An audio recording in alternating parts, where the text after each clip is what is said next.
বন্দে পুরুষোত্তম, বন্দে পুরুষোত্তম, বন্দে পুরুষোত্তম। আমার জীবন প্রতি সারথী পরম প্রেমময় শ্রী শ্রী ঠাকুর অনুকূল চন্দ্রের শ্রীচরণে প্রণাম। জগৎ জননী শ্রী শ্রী বর্মার চরণে আমার প্রণাম। সৎসঙ্গের প্রধান আচার্যদেব শ্রী শ্রী বর্দার চরণে প্রণাম। বর্তমান আচার্যদেব শ্রী শ্রী দাদার চরণে প্রণাম। ঠাকুর পরিবারের প্রতি প্রত্যেকের চরণে আমার জন্ম জন্মান্তরে শতকোটি প্রণাম। শ্রদ্ধেয় দাদা মায়েরা, এই মুহূর্তে যে যেখান থেকে ভিডিওটা দেখছেন সবাইকে আমার আনন্দিত জয় গুরু। আপনারা দেখছেন মোহিনীনন্দন নামক ইউটিউব চ্যানেলের পরিবেশনায় পরম প্রেমময় শ্রী শ্রী ঠাকুর অনুকূল চন্দ্রের ভাবাদর্শী ধর্মালোচনা। আমি মাস্টার দিলীপ আপনাদের সাথে কিছু কথা বলার জন্য এসেছি। ছোট দাদা মায়ের আমাদের থাম্বনেইল দেখেই আপনারা বুঝতে পেরেছেন আমাদের আজকে আলোচনার বিষয়বস্তু কি।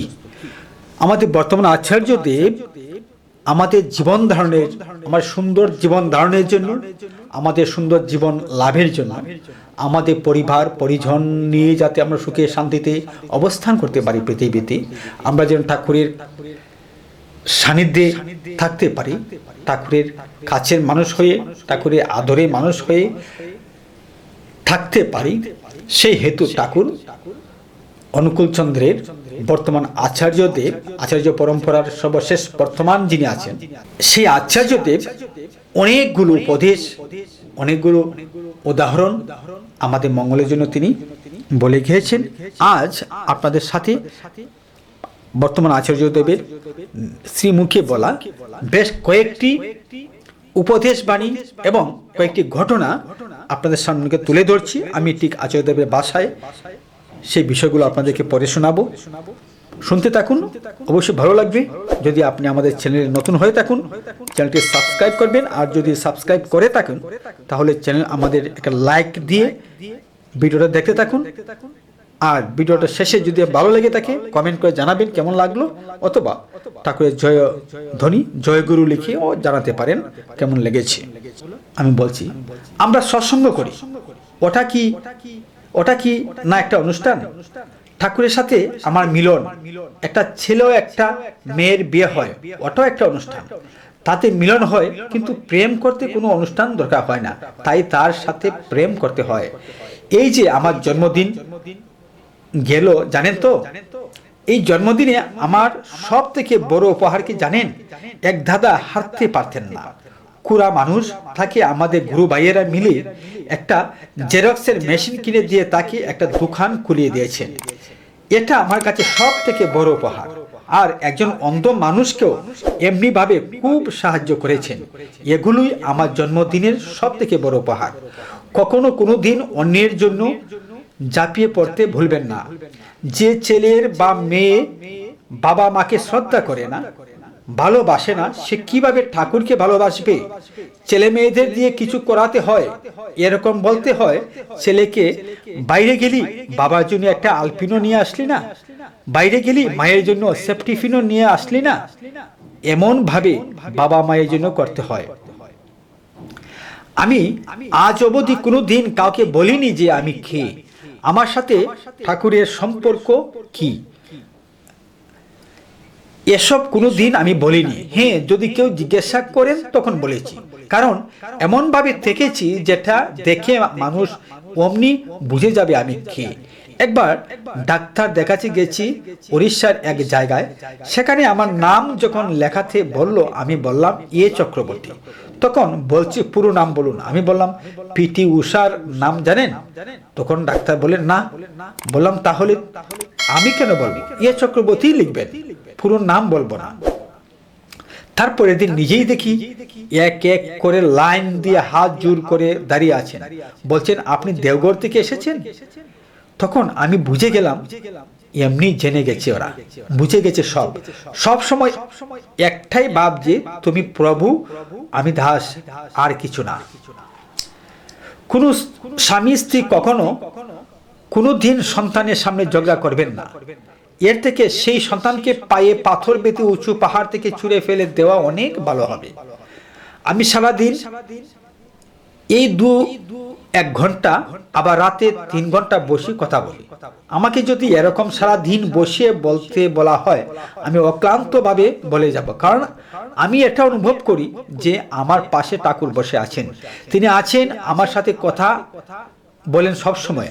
আমি হাঁটতে যাব তাও ঠাকুর, আমার সাথে থাকো, আমি স্নান করব তাও ঠাকুর আমার সাথে থাকো, আমি ঘুমোবো তাও ঠাকুর তুমি আমার সাথে ঘুমাও। আপনার বাড়িতে সব ঠাকুরের মানুষ এসে আনন্দ করছে, হইচই করছে, তখন বুঝবেন ঠাকুর ধরে কিছু করছেন। মায়েরা মাতৃ স্মরণ করো, ওটা কিন্তু বড়মাকে নিয়ে না, অবশ্যই বড়মার গল্প হবে, প্রসঙ্গ হবে, কিন্তু মাতৃ সম্মেলন হবে ঠাকুরকে কেন্দ্র করে। তিনি মুখ্য থাকবেন, তার সাথে বড় মায়ের প্রসঙ্গ আসতেই পারে। একবার যখন ঠাকুরের মা গত হলেন, তখন সবাই বড় মাকে ধরলো যে এবার আপনাকে সামলাতে হবে সব। বড় মাকে নিয়ে যাওয়া হলো। কিছুক্ষণ পর বড় মা বললেন, তোমরা যার জন্য সব কিছু করেছো তার ভোগের সময় হয়ে গেছে, আমাকে এবার যেতে হবে। এর মধ্য দিয়ে তিনি বুঝিয়ে দিলেন, যার জন্য সবকিছু করছো, এই কথায় আমি আমার বউকে নিয়ে আমার বউকে খুব ভালোবাসি, তার সাথে আমার অনেক প্রেম, আমার বউ আমাকে খুব ভালোবাসে। আমি কি ভাবছি আমার বউ সেটা বলে দিতে পারি, কিন্তু আমি বউয়ের থেকে ঠাকুরকে বেশি ভালোবাসি, সেটা আমার বউও জানে। আমার বউ আমার থেকে ঠাকুরকে বেশি ভালোবাসে, সেটা আমিও জানি। এই যে আমার ছেলে অবিন, তাকে আমি খুব ভালোবাসি, কিন্তু ঠাকুরের থেকে বেশি না। অবিনও আমাকে খুব ভালোবাসে, কিন্তু ঠাকুরের থেকে বেশি না। শ্রদ্ধেয় দাদু মায়েরা, আচার্যদেবের এই যে বেশ কয়েকটা উপদেশ তিনি আমাদেরকে দিয়ে গেলেন, তা আমাদের জীবনের খুবই প্রয়োজন। আমরা ভালোবাসবো একে অন্যকে, কিন্তু ঠাকুরের চেয়ে বেশি না। এমনকি আমাদের আচার্যদেব স্বামী স্ত্রীর মধ্যে ভালোবাসার কেমন হওয়া উচিত তাও বলে গেছেন। হ্যাঁ, স্বামী স্ত্রীকে ভালোবাসবে, স্ত্রী স্বামীকে ভালোবাসবে, কিন্তু ঠাকুরের চেয়ে অধিক নয়। বাবা ছেলেকে ভালোবাসবে, ছেলেও বাবাকে ভালোবাসবে, কিন্তু ঠাকুরের চেয়ে অধিক নয়। যখন ওই ঠাকুরের চেয়ে অধিক ভালোবাসা দেখাতে যাবেন, সেখানেই ভেজাল জন্ম নিতে পারে। আবার আমরা ধুম ধারাক্কা করে অনুষ্ঠান করি, ঠাকুরের জন্মদিন পালন করি, জন্ম উৎসব পালন করি, অনেক কিছু হয়, কিন্তু সেই অনুষ্ঠানের কখন সফল হয়? যখন আমরা সেই অনুষ্ঠানকে কেন্দ্র করে বা সেই অনুষ্ঠানের উছিলায় কোনো অচল মানুষকে কোনো সাহায্যের হাত বাড়াতে পারি। কোনো অসহায় মানুষ যার জীবন চলাটা কঠিন, তাকে যদি আমরা সাহায্য করতে পারি, তবে আমাদের সেই অনুষ্ঠানগুলো সার্থক হয়। আবার বলেছেন, আমরা যা কিছু করি তা যেন ঠাকুরকে কেন্দ্র করে করি, ঠাকুরকে বাদ দিয়ে না। আমরা সবসময় যেন ভাবি ঠাকুর আমার সাথে আছেন, আমি যা করছি ঠাকুর ইচ্ছায় করছি। আমি যখন হাঁটতে যাব তাও ভাবো ঠাকুর তুমি আমার সাথে থাকো। আমি যখন ঘুমোতে যাব ঠাকুরকে বলবো ঠাকুর তুমি আমার সাথে ঘুমাও। আমি যখন গাড়িতে উঠবো ঠাকুরকে প্রণাম করে বলবো ঠাকুর তুমি আমার সহায়তা করো। এক কথায় আমাদের জীবনের প্রতিটি কাজে কর্মে ঠাকুরের উপর নির্ভরশীল ঠাকুর হয়ে চলবো। আর ঠাকুরকে ছাড়া কোনো অনুষ্ঠান আমরা বড় করে দেখবো না। এমনকি বর্মার উদাহরণ দিয়ে তিনি বলেছেন, বর্মা আমরা যখন মাতৃ সম্মেলন করি সেখানে সাধারণত আমরা বর্মার কথাই বলি, কিন্তু না, উচিত হচ্ছে বর্মাকে, হ্যাঁ বর্মার কথা বলবি, বর্মার প্রসঙ্গ আসতেই পারে, কিন্তু মূল কেন্দ্র হবে আমার শেষে ঠাকুর। ঠাকুরের কথা বলতে গিয়ে বর্মার প্রসঙ্গ আসবে এবং এটাই স্বাভাবিক, আর সেটাই হবে সার্থক মাতৃ সম্মেলন। শ্রদ্ধেয় দাদু মায়েরা, আলোচনাটি কেমন লেগেছে কমেন্টের মাধ্যমে জানাবেন, আর ভালো লাগলে শেয়ার করবেন আপনার টাইমলাইনে। ভালো থাকুন, সুস্থ থাকুন, দেখা হবে আমাদের পরবর্তী ভিডিওতে। জয় গুরু।